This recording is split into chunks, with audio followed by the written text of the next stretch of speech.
The first time we had him on, we did the what got you into horror question, and he gave us a 17-minute answer. Oh, well, yeah, this is gonna be a long show.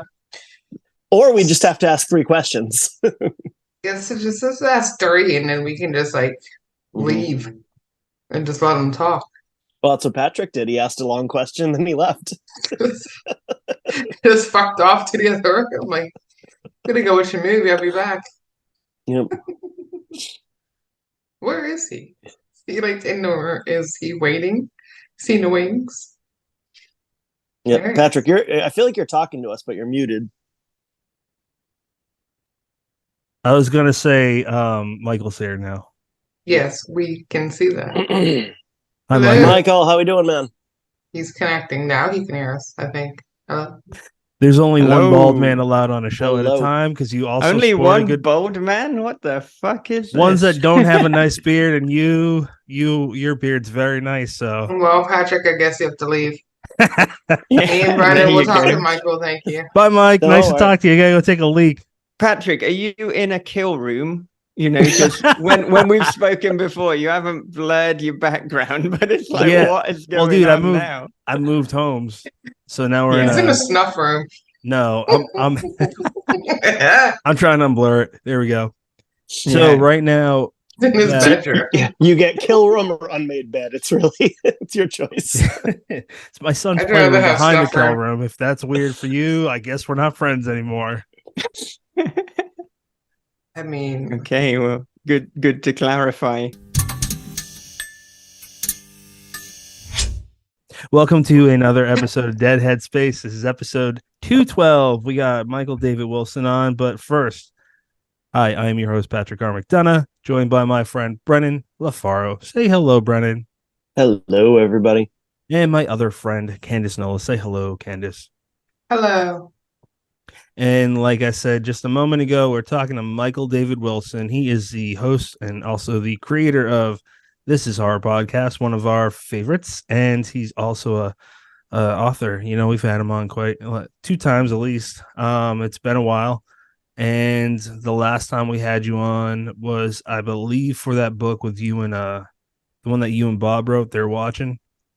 That was the last main episode. Yeah, I believe that the last time I was on, I was reading a short story. So it was a kind of mini episode. I don't know what you call Right. that. Do you call it Spotlight? You could. Yeah, I'm pretty sure that's what we Maybe called you it. do. What do you mean you're pretty sure? It's your show. How Don't do know, you man. not know It's that? been a while since we've We done one of did them. call them spotlights. We have not done them in a while, but it has not been so long that it has left our brains entirely. Never said I left it. I said probably. Gave me a large percentage of being sure that that was the answer, the correct one. Okay. All right. So Patrick is going to mute. Michael, it has been a little while since you came on and you read us a story. Here's the thing. I remember the name of the story, but I don't want to say it because I'm going to pronounce that word wrong, the Teke word. So can you tell us the name of the story quickly? Yeah, so the name of the story is Teka Teka Teka. And actually, as serendipity would have it, that is in a anthology by Cemetery Gates Media. And the ebook version is literally on sale right now until Monday. I realize as I start talking that this episode is probably going to go out after. So this is Yep. futile. So I'm not going to tell you what price it's on sale for, because whatever price it is now, it's still actually really good value. But it's called Places We Fear to Tread. And it is an anthology basically with short stories with folklore from other cultures and countries. So being in Japan, I thought I'd have a crack at writing a Japanese-based story. And that's what I came up with, Teka Teka Teka, and gave, I would say, quite a passionate reading when I was on Dead Headspace the last time, but people can find it on YouTube. You can be the judge. Yeah. So I think you're right. Great value, regardless of what the price is. Maybe it'll be back on sale by the time this airs. Who knows? So Michael, give us a little bit about what you've been up to since the last time we talked. Okay, well, I mean, since the last time we spoke, it has been a very tumultuous time in my personal life. I think I alluded to that the last time. Some people, particularly long-term listeners of This Is Horror podcast, know a little bit about that, but I'm just kind of coming out of that. I mean, essentially, I got divorced and I was separated from my child for a very long time, for over 18 months. So I believe the last time that I was talking to you, yeah, I hadn't seen my daughter for a rather significant amount of time. I'm seeing her now. Things are resolving as much as they can. There's always going to be some tension and some conflict to a certain point where you've got a situation where you have a child with someone you're no longer with. But personally, things are about as good as they could be. Professionally, of course, one of the main reasons that we've got together today is because I am releasing on Friday, the 13th of October, House of Bad Memories. It is my debut novel. I did co-write a novel with Bob Pastorella, They're Watching, but this is the debut solo novel. There's also available the novella The Girl in the Video, but this is a novel. This is my debut, so I think I've covered. What's the date? It is Friday. I don't even know if you're joking because it's quite easy to the release date. Yeah, it's quite I understood that. It's quite easy to remember, Patrick. It is Friday the 13th, which does have some significance to people within the horror genre. And then that's of October, another significant month for horror with Halloween. So Friday the 13th of October from Cemetery Gates Media. Yeah, and your episode will come out that Monday, October 9th. I don't know what the price is then. I'm just saying, maybe I'm trying to lob you up here's a good reminder. Yeah. So it is coming out imminently. You should pre-order a copy if you haven't already. But all you dead Headspace podcast listeners, you're discerning people. You probably already did pre-order a copy. So thank you for that. I got a question, man. So, no secret. I probably said it on the show enough. You're one of my, just like Candace and Brennan, truly one of my close friends that I met in the writing world. So, like, we talked through that, and I'm not going to go into detail, so I don't want you to worry about that. But I have an overall question during the whole thing.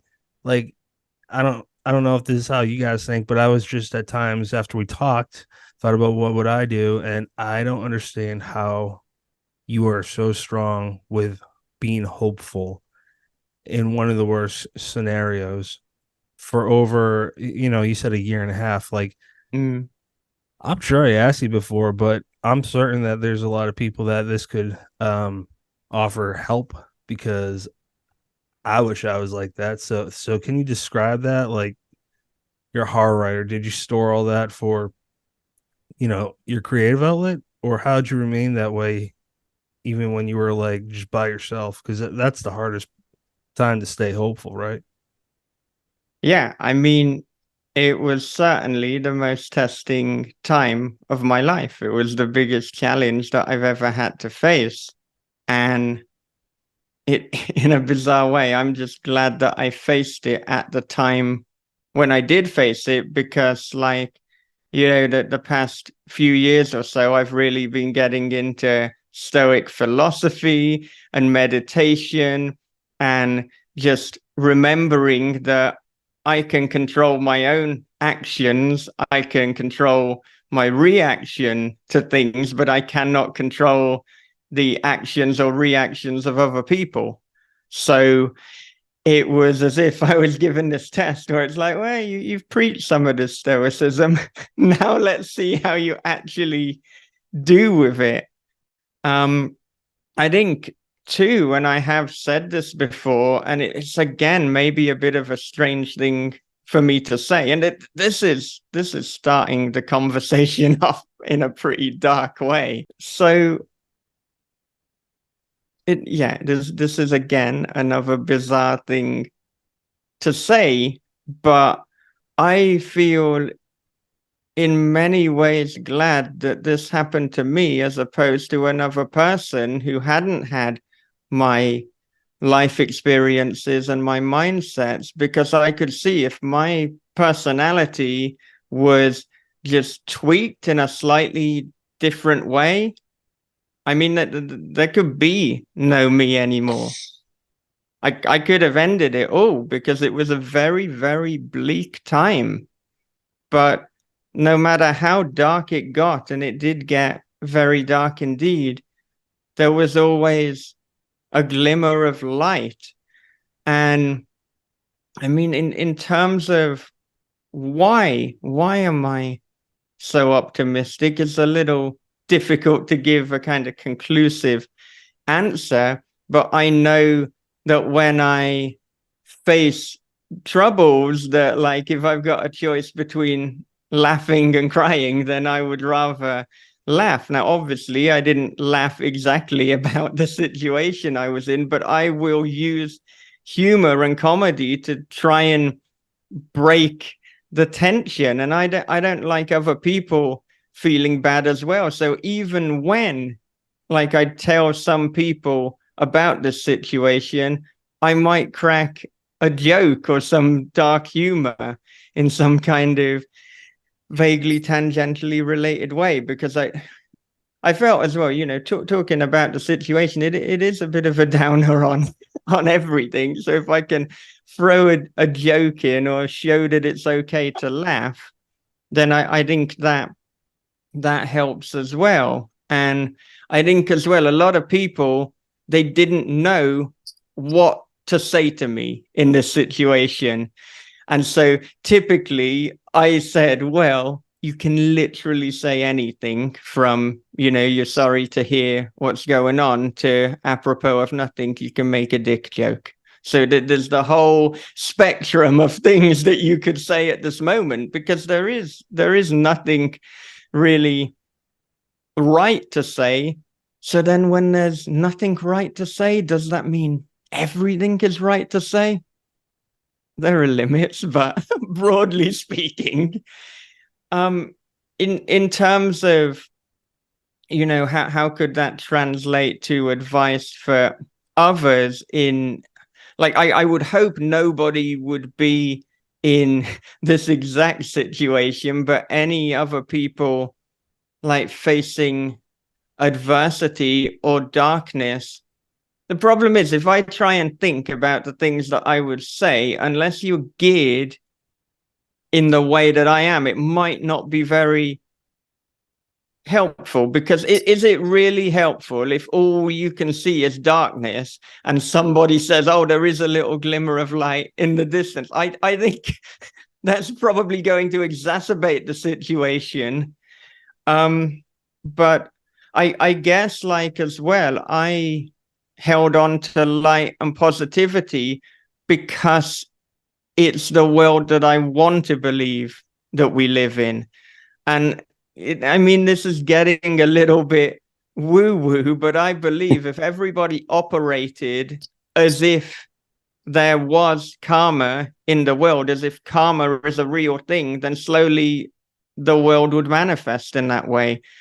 And if we all, I guess, assume the best, then the world will become a more positive place. But, you know, if you're going through the darkest time in your life, rather than me talk about personally what helped me, I think I would just say, celebrate every small victory. And at that point, a small victory is just waking up the next day. A small victory could be surviving the next minute, maybe the next second. So you really have to take things one moment at a time. It could also be useful to think about the Mark Twain quote that I often go back to, which is, I've had a great deal of worries in my mind, most of which were imagined. So trying not to think too much about future possibilities. Like if you think too much about future negative possibilities, then you are consumed with anxiety. If you worry too much about past regrets and past mistakes, then you are consumed with depression. This is a simplification, of course, but I try to be in the present moment, and I try to think, how can I find joy in this particular moment? How can I find the light in what I'm doing now? It might be as simple as enjoying a cup of coffee. Patrick, I really do love coffee, so that is joy for me. Me too. But it could be a conversation with a friend. It could be anything. Just trying as much as possible to look at what you do have rather than, dwell on what you don't have. And actually, when I was separated from my daughter, one of the things that I had to do, and I actually felt really guilty about it, and I was so conflicted, but I had to basically store away all her clothes, all her toys. I had to take every physical reminder of my daughter out of my apartment, well, out of sight. I didn't put it outside, but I had to store it away, because if I saw that, then it would set me off. And I thought, at the moment, I want to concentrate on getting my daughter back. That is the number one mission. But if I'm emotionally distracted and then going into despair and sadness, which is of course very understandable, like it's okay to feel that, but I also wanted to be focused and productive and just taking steps towards a resolution. And if I had these emotional distractions, then it was going to detract from what I needed to do. But the guilt came in because there was part of me that felt like, well, am I trying to forget her? Am I trying to pretend that she didn't exist? And obviously that's not what I was doing, but I was just trying to safeguard myself. I was trying to keep focused, and I was trying to, minimize any sort of dark thoughts. And so I could control that. I could pack away the reminders of her. Of course, what I couldn't do was get rid of some other external triggers. Like, I could be walking down the street and like I see a child who's a very similar age to my daughter, and that could set me off. Now, at the time as well, I was also teaching English in both a junior high school and an elementary school. So the younger children were very similar ages. And I think as well, that probably got me closer to them as well. And there was almost a bit of sweetness, particularly in the children, that really like kind of latched on to me and really liked me. And it's almost like I'm having some experiences with them that I should have been having with my daughter. But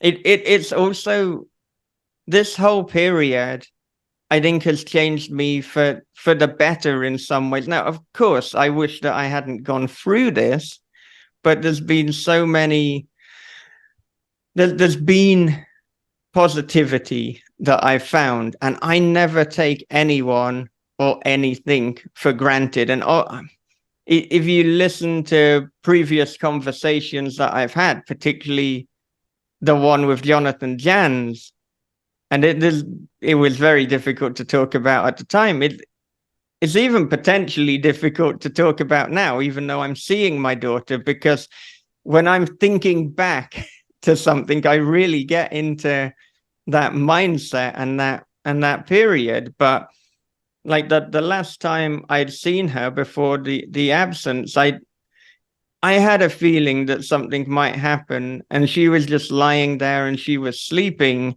And I thought, never take this moment for granted, because any time It could be the last time that, like, I say goodnight to her. And then for a long time it was. Imagine though the absolute relief and joy I had the first time that I saw her and had an overnight visit and got to do that again. But anytime I see her, I think this could be the last time. But it's not just her, it extends to any interaction. So if I keep that in mind with every interaction that I have, I think it's making me a better person. And it certainly means that I don't take people for granted. I don't take any situation for granted. I know that it could disappear. This is mostly a good thing. The way that I guess it could be negative is, with relationships. I mean, navigating a new relationship is a tricky one, because obviously I don't want to take my girlfriend for granted, and I really do my utmost not to. But at the same time, I also want to have some optimism that this is going to last. If I'm paranoid that it's not, then that could be destructive too. So it's really balancing those two mindsets. So I hope that there's something positive that maybe people can take away and apply to their lives from this. But as I say, I think the most important takeaway, if you're going through a dark time, is to take every second at a time, celebrate those small victories, and also just be kind to yourself. Just be so kind to yourself, because life can be really difficult. And also, never compare your struggles to someone else's, in a sense that you end up invalidating your own struggles. I had some people, because of what I was going through, they felt almost bad if they brought up a depressive episode to me. And it's like, no, that you should. Like, if you cut your finger, but I've broken my leg doesn't make your finger hurt any less. So it's the same kind of thing. It's all completely valid. So be kind to yourself is honestly the overarching theme of any sort of advice, and is probably the secret, if there is such a thing, to a good life. I mean, that's kind of what I say at the end of every This Is Horror podcast episode, to take care of yourself and to be good to other people. If you can lead with those two things, then I think you're onto a winner. Yeah.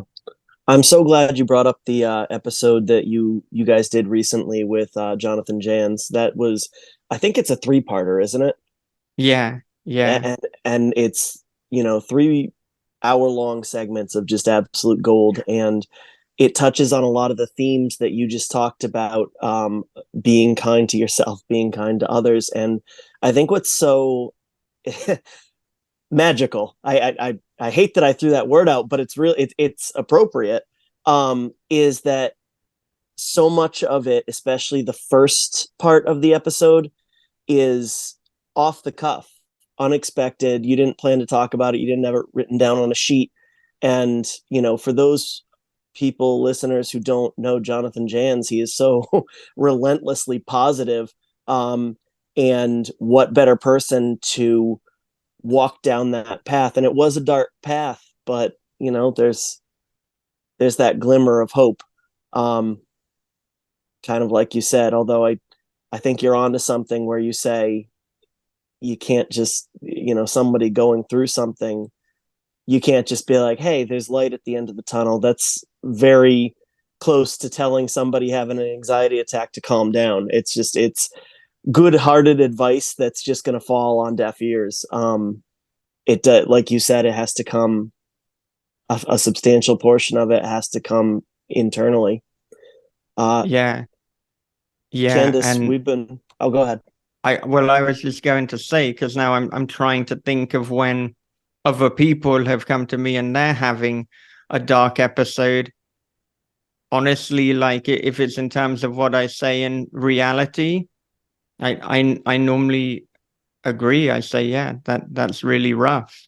And your feelings are completely valid. And I love you. And even if it doesn't look like it, I believe that eventually, even if we can't see it now, that things will get better. And it's okay that you can't see that right now. But I love you. Just keep taking it one step at a time. You got this. You were there for me in my darkest time when my wife and I lost a kid. You were there for me. You were there for me when you were dealing with your thing. It wasn't you and me talking about, you know, on a subconscious level competing, I guess. I don't know a better word. Uh pain. It was just two guys that love each other that were being vulnerable. And that year for me, like it's nice to know like sometimes I can go to Candace or Brian or you, if I don't have if I need that, and everyone needs that. So I was just saying that you live your advice very well. I've known you for like 4 years now. So worth bringing up. Candace, we have been hogging the mic. Please take it. Yeah, that's okay, because all of that actually leads into the question that I wanted to ask, which is one of the main reasons why we're here. So, your novel, Michael, is it safe to assume that this was written while you were going through a lot of that time of separation? Because there is a lot in here about the lead and his hunt for his child and all of that. And I feel like a lot of what you just spoke on plays directly into a lot of what you have written here. So the answer to that is both yes and no, because I wrote House of Bad Memories in two very distinct phases. Okay. It was initially a novella, and I think once people have read the novel, they can probably guess where the original novella ended. And the original novella, a lot of that was written kind of unpacking some childhood trauma. And then, I actually had a publisher lined up for that novella, but for some very minor reasons, that didn't work out. So then when I got the rights back to it, I was just having a think as to what I wanted to do with it. And I've got a film agent, Ryan Lewis. And so, of course, anything I write, I get him to have a look at and to see, could he potentially sell the film rights? And one of the things he'd said with House of Bad Memories, as it existed, was he really enjoyed the story, but he didn't see exactly like what is the hook or the way that he can really sell it to Hollywood, because you need that hook. It doesn't matter if you think this is a great story, but how can you pitch it as a great movie? Not just a good movie. There are so many great ideas. It needs to be great. And he couldn't quite see what that would be, especially with it being at that point a little bit understated and British and relatively single location, which is cluing people in even more as to where the novella ended if they haven't got it already. And so I thought, I wonder if there's a way that I could expand this, and would it, when I'm thinking of a film, would it make it more sellable? And then I landed on some ideas, which became what we have now. And when I landed on it, I thought, okay, in some ways, this makes it more commercial. In other ways, especially a particular chapter, this makes it completely unsellable. But at that point, I'd already convinced myself that this is the direction that I want to go in. So the second half that I wrote, that was being written whilst I was undergoing this really traumatic time of my life. So we've got one half I wrote unpacking some childhood trauma, and the other navigating the most difficult time of my adult life when I'm in the middle of it. And then, of course, the redrafting and the editing, that was all going on whilst I was in the middle of this really traumatic time. So I think and I hope, and the feedback is that everything is very cohesive. It doesn't feel like, oh, well, here's a 2018 story and here's a 2022 one. So like, yeah, I mean, I weaved things in to the redrafting. So yeah, the answer is pretty much yes, but with that little caveat about the first half. Yeah, because it's woven in, but there's absolutely a point where it just changes speed Oh and yeah. it just goes completely off the rails. And I was like, wow, there was so much in the latter half that I was not expecting. Yeah. Did not see just but it worked. It wasn't like, okay, here's this half and then there's this last half and I'm just gonna throw everything in here. It worked and it like pulled you into this really great story and you were like, okay, what's gonna happen next? What's gonna happen next? And then it just like kicks into high gear and it goes off the rails. I mean, from one thing to the next, and the ending, yeah, I did not see that coming at all. It was just a lot, but it all worked the more you read it because the first half was like, wow, there's a lot here and a lot of relatable stuff, and I kind of can tell, I think, where you switch from the original story to the latter half, but you wove enough into the last half of it that it all works well and it all made a lot of sense. But there was just so much more like action and a lot more horror elements, I want to say, because I don't want to give anything away as to the action part of it. But there was so much that I was not expecting to just pop up in this story, and it was all there, and I loved it. Like I thought it worked so well, and it completely blew all of my expectations out of the water when you look at the first couple of chapters and you're reading, you're like, oh, okay, you're thinking it's kind of like a quieter tale, sort of one of those like dreadful things, and like, oh my, what's gonna happen next? But then you get into the rest, and it's just like, holy shit, where are we? Yeah, it worked well, but I can tell that you wrote a lot of that other stuff in here, which I think was probably also helpful for you as well, if I may, because I do a lot of that too. Like I've had a lot of things in my life that have had to make me a stronger person. Mm. And you have to learn those things about, just having to take things one day at a time. But since I started to write, a lot of that has come out in my writing, whether it's Yeah. said directly or not.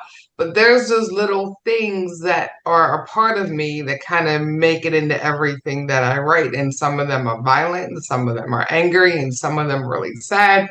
But I also feel like it helps me just a little bit every time I write a little bit more of that out. Does that happen with you? Yeah, absolutely. Is that And helpful? I I feel, yeah, definitely Yeah. helpful. I feel as well that I couldn't write this novel in the way that I did when, now. Like actually being in the moment for both phases, for both parts of the novel, completely assisted in making those emotions authentic.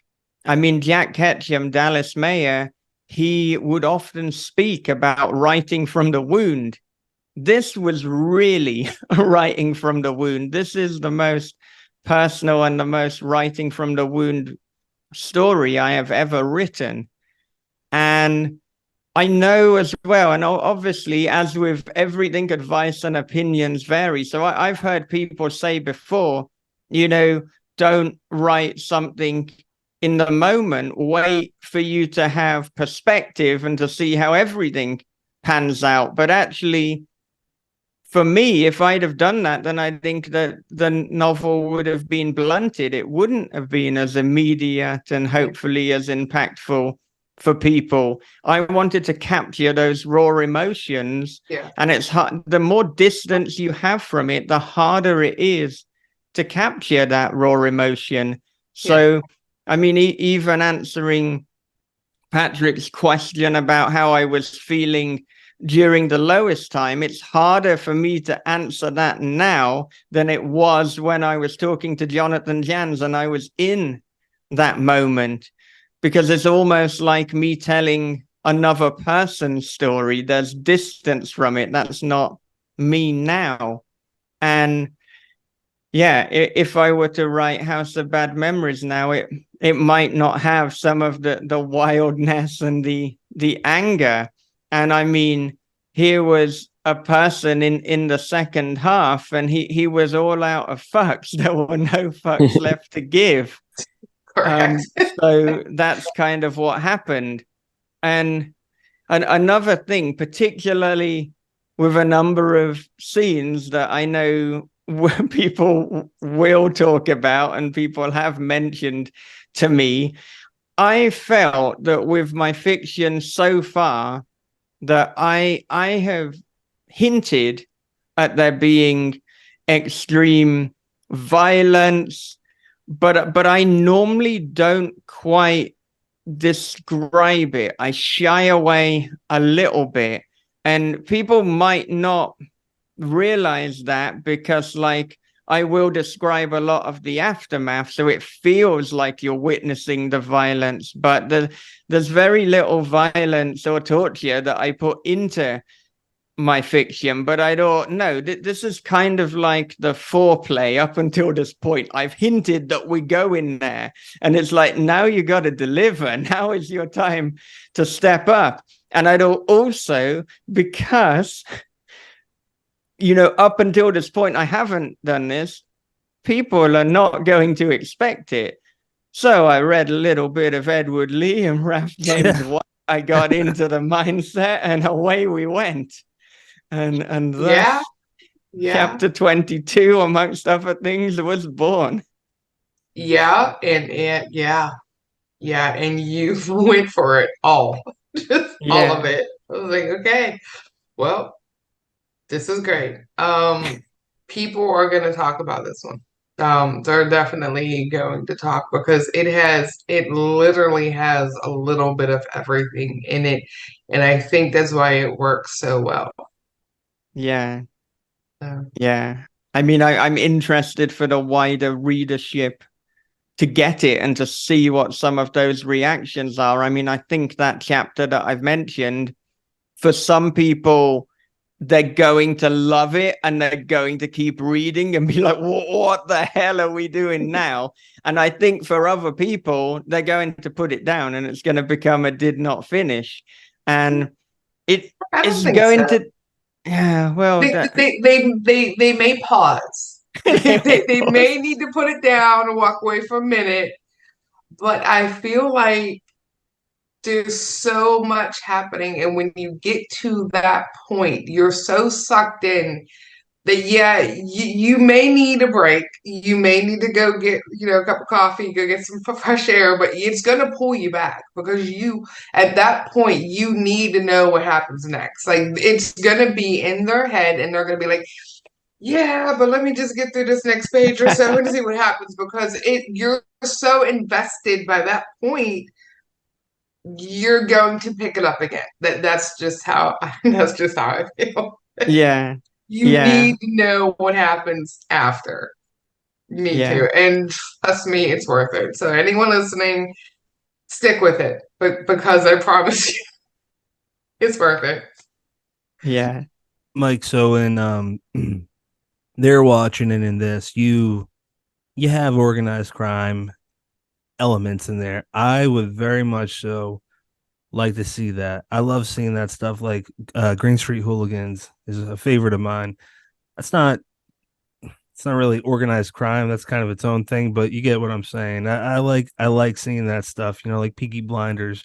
That's really interesting. I think you do it well. You have your own unique style. You named your two big guys Slaughter and Butcher. That's hilarious. The crazy bastard was Maniac, which that's a sick bastard right there. I ain't gonna say what he does, what happens to who and whatnot, but ooh, yeah, that guy is one sick puppy. Um, what are your thoughts on that? I'm not saying a straight up thriller or crime, but I'd be really big into the idea of reading or watching something like that written by you.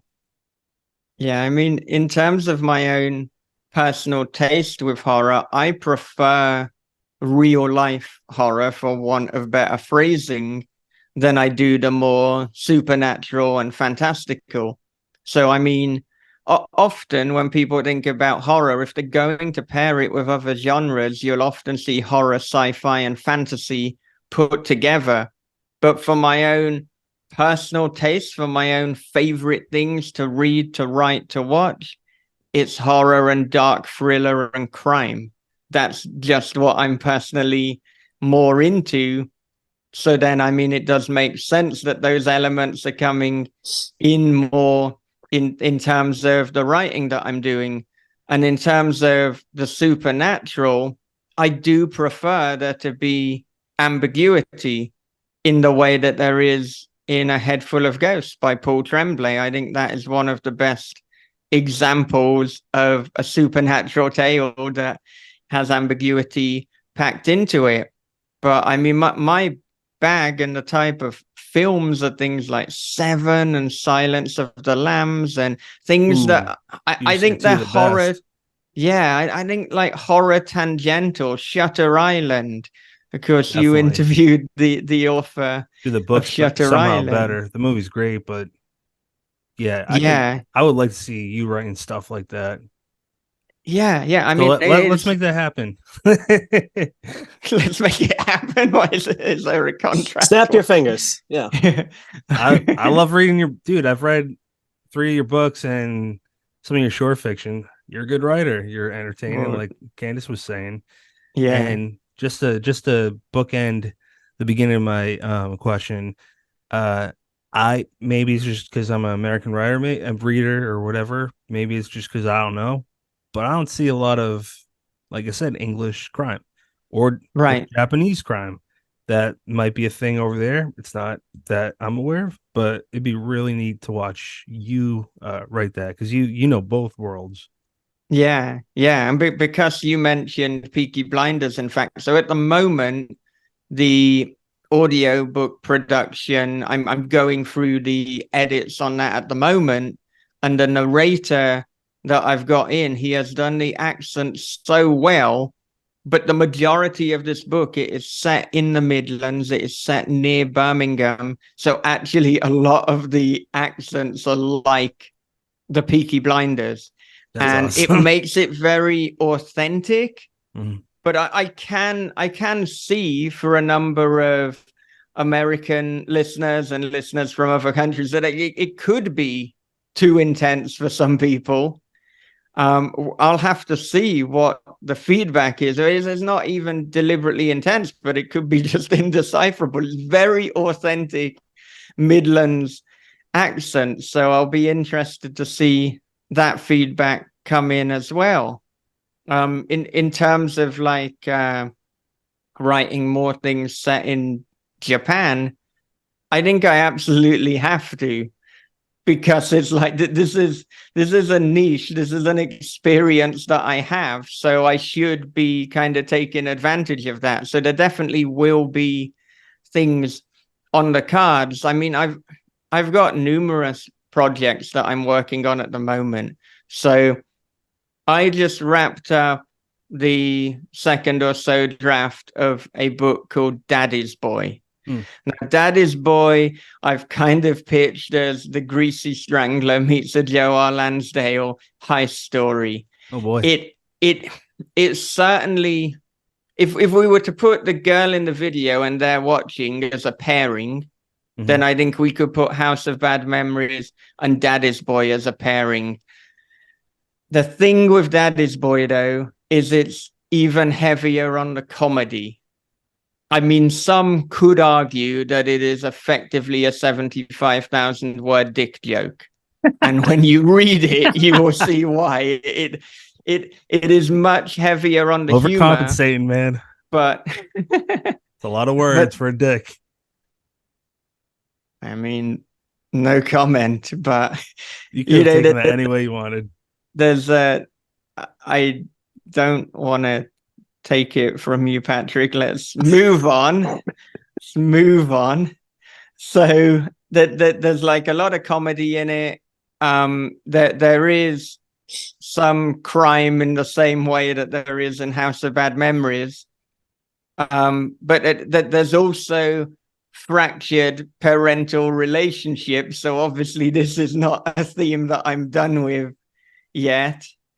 And I'll be interested to see how that one is received. But if my concern with House of Bad Memories during the writing of it was like, oh, maybe this has got too over the top with the gore and could put people off, with Daddy's Boy, it's more, maybe this has got more over the top with the bizarro and the dick jokes. But, you know, I'll put it out into the world and we'll see what people think. And as I was saying when I was chatting with Josh Malaman, if you keep producing stories and books and you know that this is a lifelong thing, in a way, it doesn't actually matter if one book doesn't connect with people, because you got the next one and the next one after that. So yeah, Daddy's Boy is coming. So that's got some crime stuff. We've also got Together Forever, which I'm about 60,000 words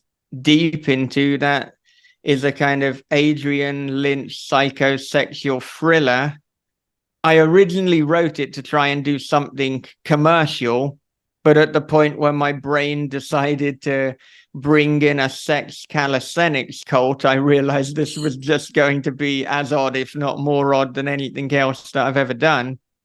And then the other project that I'm working on is making a novella or a novel, I'm not sure yet which it'll be, of my short story, What Would Wesley Do?, which I actually originally wrote before the girl in the video, and I'm currently adapting into a screenplay.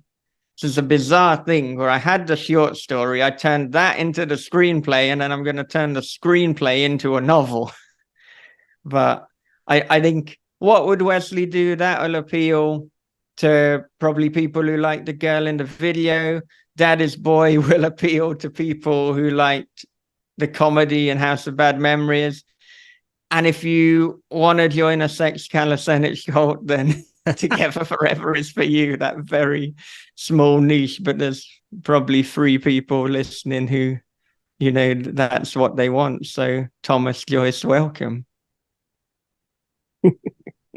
All right, I want to go back to something that you already semi-answered, but actually bringing up your works in progress kind of reopened this. So I was actually I knew that this book started off as a novella, and I guess reading it, I kind of assumed that you fleshed it out as opposed to adding a second part. because there's a very clear, and I do think that I can see the part where you said here's the, second half, but there's a very clear spiral. And when I think of a Michael David Wilson book, I think of the spiral, the part where we have a normal-ish story that goes off the rails, for lack of better words, or I almost think of like the roller coaster operator just leaning back on the lever. And all three of your books have had that point in them. So when it comes in House of Bad Memories, spoilers, I guess, it seemed very natural. So a couple questions in regards to that. Number one, when you wrote the original novella, did it feel like it was like that part was missing? And is that, thing that I see in your work, is that something that you feel like you're putting in your other books as well? I mean, you've just said there, and Sadie Hartman said in a review that I have this thing where I lull people into a false sense of security with almost like she didn't phrase it like this, but almost mundane trivialities, and life's just going okay, and then suddenly it fucking ain't. And Yeah. I do feel that in the original novella I certainly had that. I mean that, and I think it's still there. There is a point where things get pretty real, and maybe the reader is taken hostage as such. So I think I certainly had that in there. But I do think the original novella, it was probably more understated than a lot of my work. It was certainly more single location, almost as a play, or in a way that The Hateful Eight is by Quentin Tarantino. But at the time, I didn't feel it was missing something, but I guess I saw it almost more as like a very long short story rather than a novel. So it had the beats for, yeah, a long short story, a novella, as the case would be. But then when I pondered on it, it was like, no, this is the halfway point. And then I thought, well, when I was conceiving as to what I'm going to do, I thought, okay, for the first chapter of the second half, I am going to make sure that something happens with a bang. I'm going to do something that is probably very unexpected. And then we're just going to have to see how people deal with that.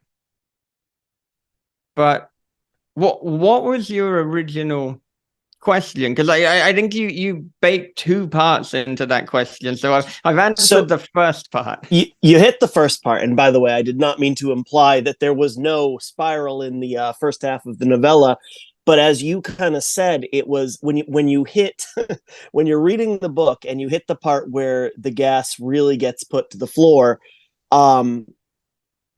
that's the one. Like that's the part where, if we borrow from your paraphrase, where any sense of mundanity, I don't know that that's a word. Mundanity is now a word. It was before.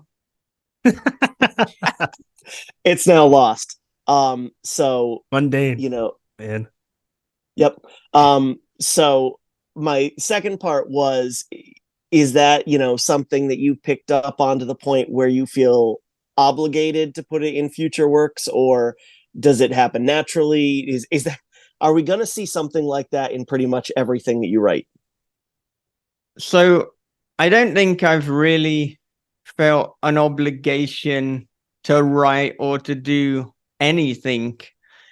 I mean, the nearest I came to that was, as I said, planning out this novel Together Forever. So after House of Bad Memories, I mean, I was thinking about getting a literary agent. And at the time, I'm writing Daddy's Boy. And I'm like, if ever there was a story to not pitch a literary agent with, this is the one. This is so much more the one not to pitch compared to House of Bad Memories. And I thought also, because in fact, no, I was pitching House of Bad Memories to a few people, And I thought, obviously, if someone's interested, they'll ask, what else are you working on? And I couldn't have the sole answer be Daddy's Boy. No, that just didn't, like, it's like, what else are you working on? A 70,000 word dick joke. What did you think? So I planned out a commercial novel for me. So there isn't probably not what you imagine as like a commercial beach read, but for me it was kind of there. But then as I started writing this, I just thought it's not me, it's too boring. So it's then when the sex cult, okay, now we're cooking. I just started adding all these other elements in. So like I do plan every story that I write, but then I give myself room to improvise and to change things as I go along.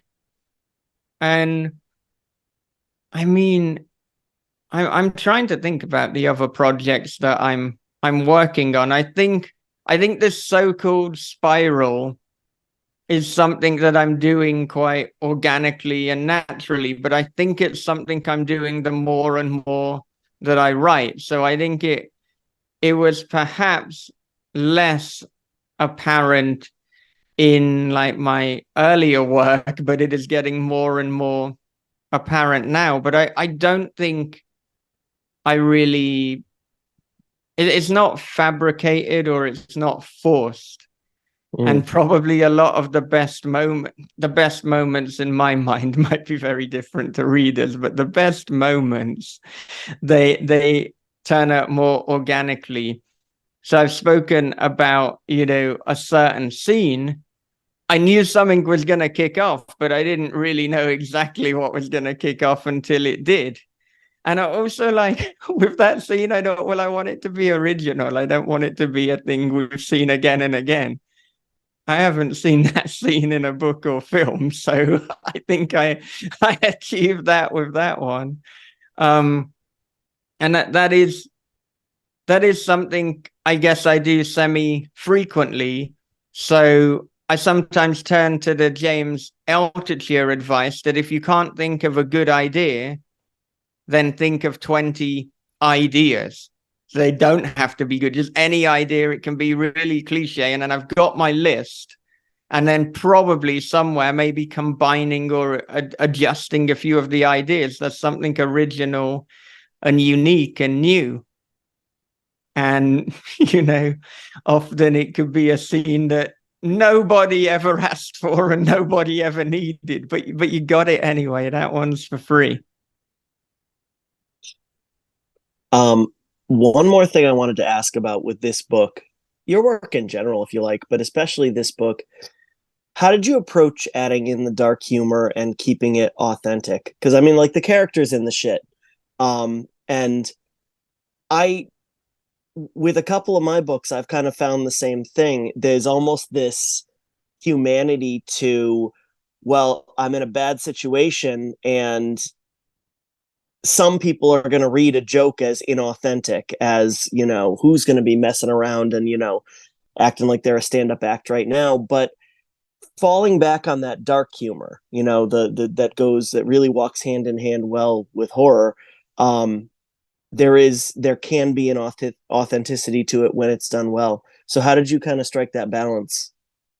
So I've found throughout my writing that, whatever I write, there seems to be a darkness to it and there seems to be humor.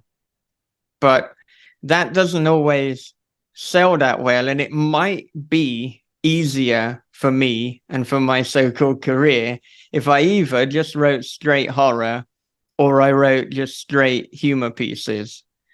And I've tried that before. But I can't. I can start writing what's meant to be just the most pitch black, nihilistic piece of work, and then a joke turns up, and I can't help myself. I want to put that in. That keeps it interesting for me.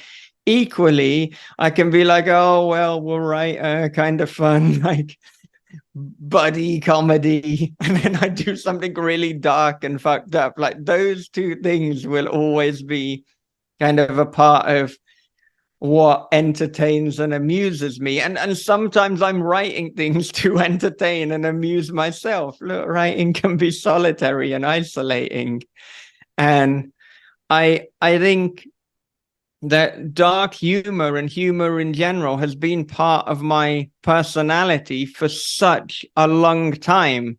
So it's very easy for me to write a joke, and because that is just the way that my brain works. That is authentically me. If I was like, right, we've got to force a dick joke in at page 18, then it might, yeah, come across as like a little bit, well, more forced, which is interesting wording given what we're talking about. You said it. Yeah, you don't want to just jam it in if it's not ready to go in. So go fist first. What was that, Patrick? I had a question. Don't repeat that. I had a question is what I was saying. God, I just realized what you said. Shut up, Patrick. Shut up, Patrick. That is not what you When you're done talking, first. I had a question. I interrupted to say that. You always interrupt to say the most nonsensical, diverting the conversation. I'm sorry. I'm trying to be professional. You're interrupting again. You're interrupting again. 212 episodes, Michael. Mute the microphone, Patrick. Have a good long think about what you've done there. All right, bald guy. You can't call another bald guy a bald guy. It's like the other day where I saw Tyson Fury getting angry at Joe Rogan and he called him Baldy, and it's like, hang on a minute, or is that allowed? Are we allowed to say Baldy to another? We're taking that word back, buddy. I don't know. Anyway, this is dangerous, ridiculous territory. Anytime your face pops up on my screen, Patrick, it is dangerous territory. You make a good I guess what I'm saying is, you know, if something is authentic, then I think that's how I kind of can put the humor in with the horror. But there's times as well where I do have to go through things and I have to cut jokes out. I think I sometimes overwrite the humor, and it's like, this is not the time for him to realistically be cracking a joke. He can barely say anything because of what's blocking his windpipe at the moment. So he's not going to make a joke at this point. So yeah, editing out jokes is probably the way. I cut the jokes rather than put more jokes in most of the time. But you better believe it. If there's a read through that I'm doing and I think of a good joke, then I will put that in. And sometimes it's beta readers who are like, look, you've got to take some of this out. There's like 5 jokes in this paragraph, and this is only a 2-joke paragraph. So choose your 2 favorites. Yeah, no, that sounds familiar. That looks familiar. That whole like, okay, this is just a tad too much. Patrick, did you have a real question, or were you going to say something inappropriate? I don't remember at this point, so could have been either. So Candace, perfect. I got something to say. It's not a question because I'm the guest, and that would be weird. I've interviewed hosts on the show. I'm not going to start interviewing myself. But in terms of comedy and horror, and this came up when on This Is Horror we were talking to David James Keaton and Jasper Bach, but I find that I like to write even comedy in a straight way. If I write it in a slapstick way, that's at the point where I don't think it would work. So that's about making it authentic. So you can write a funny situation, but in a completely kind of straight-faced way. Jokes from the characters through dialogue, I mean, that's a bit different, but that's still authentic. I mean, yeah, a lot of my interactions, they involve humor and self-deprecation and the deprecation of others, including Patrick on the school. And that's just the way that it goes. Indeed. I write a lot of inappropriate humorous stuff into some of my work now, which I never thought I would because I was always like, oh, I'm gonna write horror, and I always liked to read the straight lace, the slashers, and the possessions, and the ghosts and the hauntings. I was never really a fan of reading comedic style horror until I wrote one. And then I was Yeah. like, oh, this is how this is done. Like, get this. But there's also that point where it's like too much kind of takes away from the horror of the story when you're trying to make it a more realistic sort of story. And I think that is why we do need to try to work on that line between, okay, does this one work? And maybe I should take these other two out because a lot of us, I think, in a realistic situation, or as realistic as we can write it anyway, I think a lot of us tend to have those times where we think the most inappropriate stuff just because we're human and that's what we do, or we have Yeah. those inappropriate nervous reactions to things. Like I laugh at funerals. Bad I, look, bad form, yeah. but I do. Yeah. I can't help it. It's a nervous thing.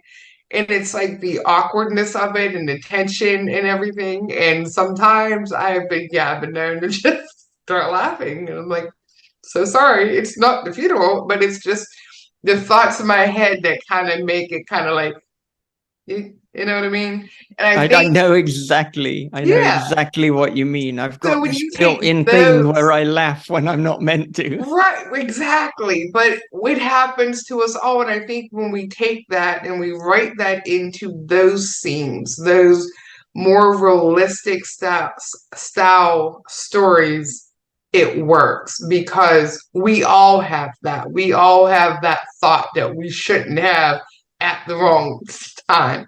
But I think when you try to write it in a joke and a joke and a joke and a joke, and it's just too much and it's over the top. You take away from the realistic nature of the story, and it kind of ruins it unless you're trying to write an all-out comedic sort of like my Frank the Unicorn Killer, Right. which was completely over the top and absurd the whole way through, but there it still wasn't joke, joke, joke, joke, joke. I made Frank the comedic part rather than putting jokes in it. Frank himself was just sort of a humorous type of guy, and I think that's why it worked because it was him and his behaviors for what made him Frank, not so much writing in a bunch of other jokes, which is why I think it worked. It was just Yeah. it kept to those moments that we all have that just make us a little bit absurd or a little bit inappropriate at the wrong time. And it's like, would this happen? Well, yeah, absolutely it would.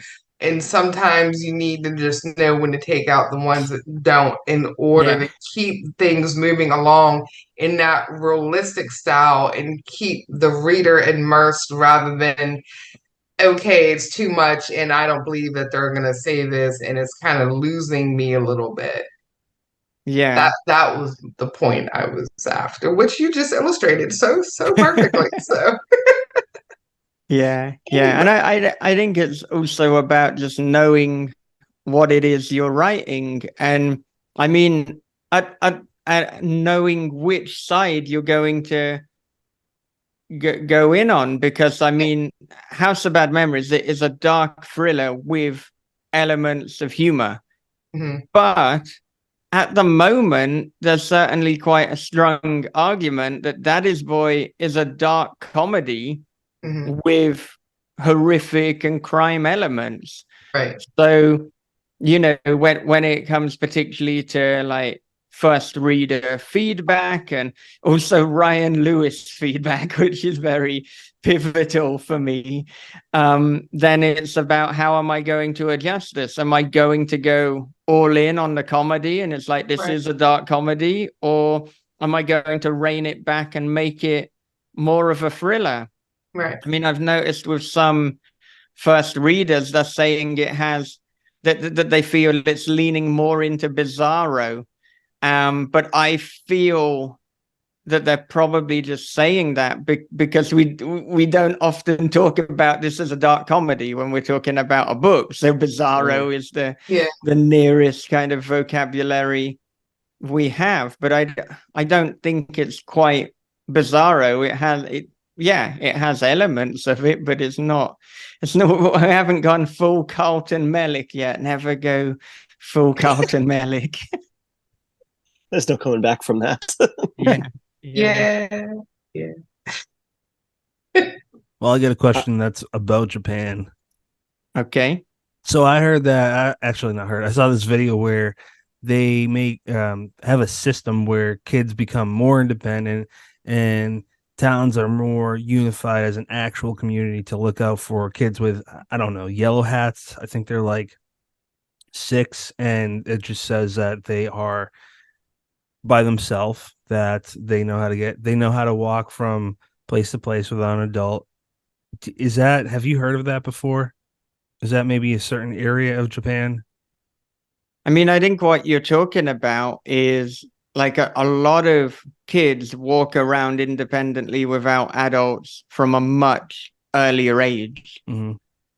And, often the elementary school students, they are wearing yellow hats when they're kind of walking to school often, or sometimes to the shops. And that's just the way that it is. It's not uncommon for a 6-year-old in the first grade of elementary school to be walking to school on their own.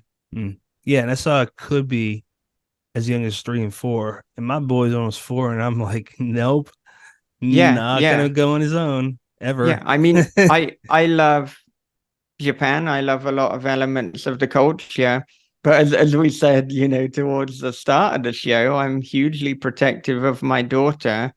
And, if I were kind of in charge of her and the main parent, which of course I'm not at the moment, or with future children of mine, potential children, like I'm not, that's not something I'm comfortable with. And I guess it's because, like, I haven't grown up in that culture. And I generally feel safer when I'm walking around Japan than I do the UK or most of the places I've been in the West. But I remind myself, and sometimes remind other people, just because we're safer, just because it's lower crime, it doesn't mean it's no crime. It doesn't mean that there is no risk. And at any time I do something, there's a risk reward calculation, and I'm not letting my 6 or 7-year-old walk to school on their own or walk to the shops. It's like, I'll go with them if we need to do something. That's just how I feel. People have to make their own decisions. But I mean, one thing in Japan that is a negative is I feel that drivers don't understand how the zebra crossing works. Do you call it a zebra crossing? What do you call it? The Crosswalk. Black and white. Crosswalk. Okay, so the crosswalk for American. You guys say zebra too instead of zebra. We say zebra. Peppa Pig. We say the correct zebra. My son says it that way too because he watches. Oh, he knows then. He knows. Good lad. But yeah, like at the zebra crosswalk, as a driver, you're meant to stop if there are people waiting, but they just generally don't in Japan. I mean, my girlfriend doesn't like that I try to educate the drivers one car at a time. I'm like, I'm stepping off. They're going to see that they have to brake. Now, I don't play chicken too much, if it looks like they go, but just enough to like, show that, look, we are going, you are going to stop. You do have to.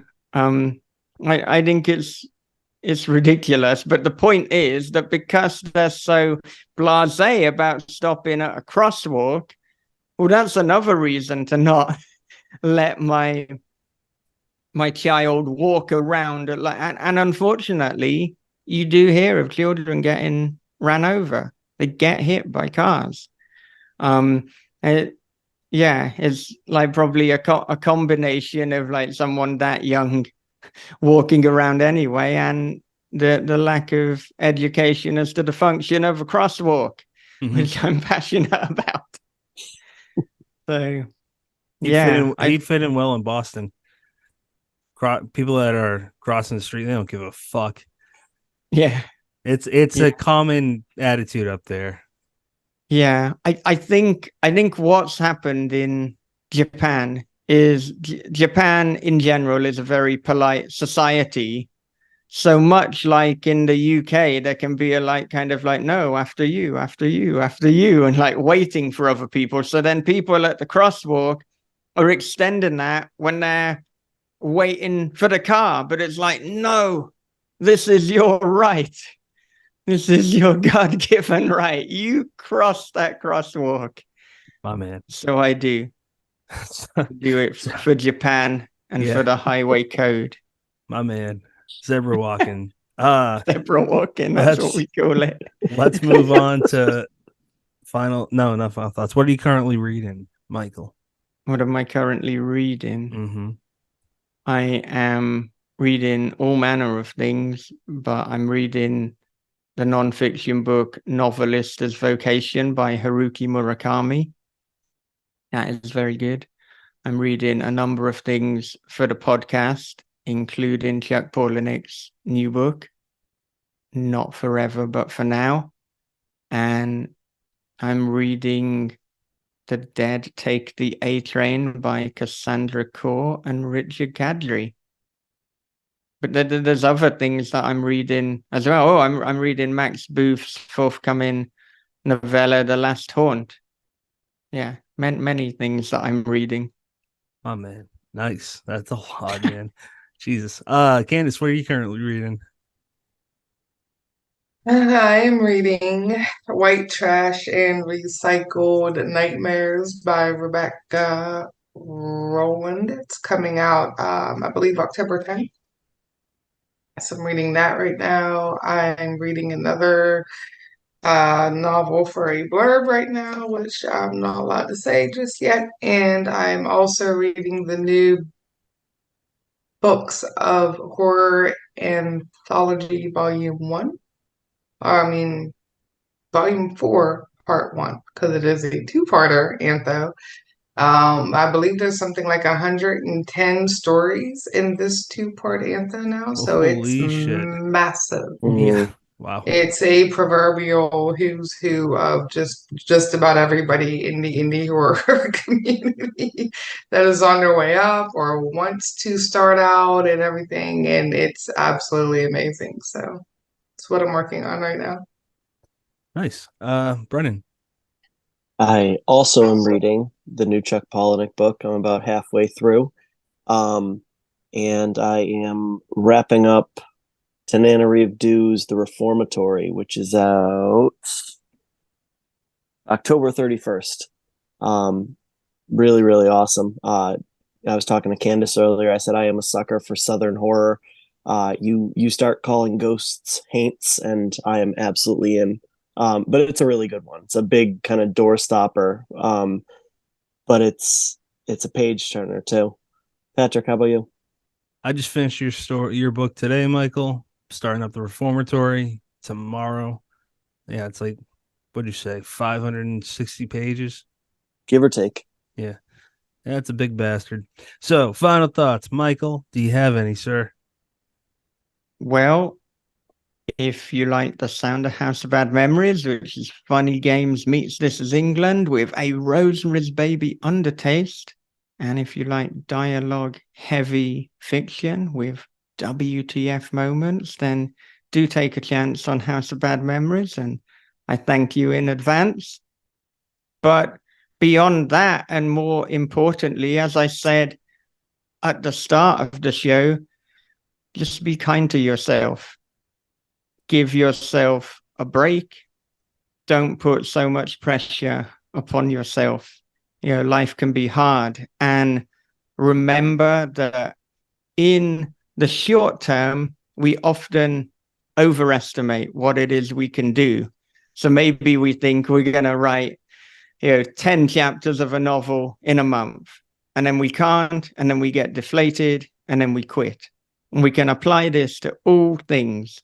We can apply it to fiction writing. We can apply it to diet, fitness, whatever. But the other part is that we actually underestimate what it is we can do in the long term. So little by little, if you're writing, let's even say every other day, you can probably have written a novel in a year. So keep going, be kind to yourself, and remember, you can do anything you want. You just can't do everything you want. So take care of yourselves, and good night. God damn it. There's more to this episode, sir. Candace, final thoughts. That was a good way to end, though. I mean, he just wrapped it up. All right, good night. We're good. He did this last time. I got to stop asking him for final thoughts. Ask him if you ask for the final thought, then you get the final thought. You asked it is what you asked for, Patrick. You asked. It's a four-parter. I delivered. So you killed it. You can come back. You can come back to me when you want another final thought. I'll do that. Well, because you've messed up that wrap up. Yeah. I want a part come two. Come back when you want the final thought. Sir, this is Candace's time. Boys. Goodness. This is why I'm on the show, to keep some sort of semblance of, I don't know, sanity or something. Mm-hmm. Anyway, Michael, thank you very much for your time, for your words. I really enjoyed this story a great deal. So I will be recommending that to just about everybody here real soon. So yeah, check it out. And as for me, everybody should know who I am and where to find me. But if you don't, find me at uncomfortablydark.com. Brennan. I think Michael had some great initial final words. I look forward to his final words. I'm a little disappointed that he said have a good night instead of have a great day. That's how I expect him to go out. Copyright This Is Horror podcast. Yeah, exactly. No, you transfer those rights. Your line. We can't do that on Dead Headspace. Yeah. We have to have a different one. You can do whatever you want. I'm asking for it, not echoing it. But no, it's an awesome book, man. And as you said, readers can pick it up on October 13th, Friday the 13th, which, as I'm told, has a special significance to horror people, and is in the month of October, which I'm also told has a special significance to horror people. So, final thoughts, Patrick. Fun fact, spooky. I messed up the name. Someone help me out. I forgot what the store name is. The Halloween chain. Spirit of Halloween. Spirit. Yeah. They were founded right the next town over, in 85. So I didn't know that until like 2 years ago. That's random. Yeah. Well, you asked me. So I'm not going to beat Michael with this. I know I'm not, but Mike, love you, buddy. I appreciate it. For anyone that isn't aware, Michael and Bob Pastorella, their show, This Is Horror, was actually influential for us. Mike helped me a lot. So if you like this show, he is his spirit is in this show too. Whether he likes it or not, it's trapped here. But check out This Is Horror. They have a lot of great stuff, a lot of great episodes. That Jonathan Jan's one. Yeah, you might cry during it. So, Michael, final thoughts, part 2. Well, I mean, who do you have coming up next on Dead Headspace after this episode? Thank you. And this is actually not purposely set up this way, but funny enough, next episode 213 is Chuck Palahniuk with Ross Jeffrey, where we talk about that new book and kangaroos. Go ahead, Michael. Okay. Thank you so much for listening to Dead Headspace podcast. Join us again next time.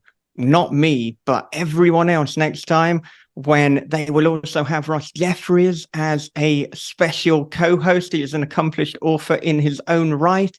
And they will be chatting to the phenomenal talent that is Chuck Palahniuk.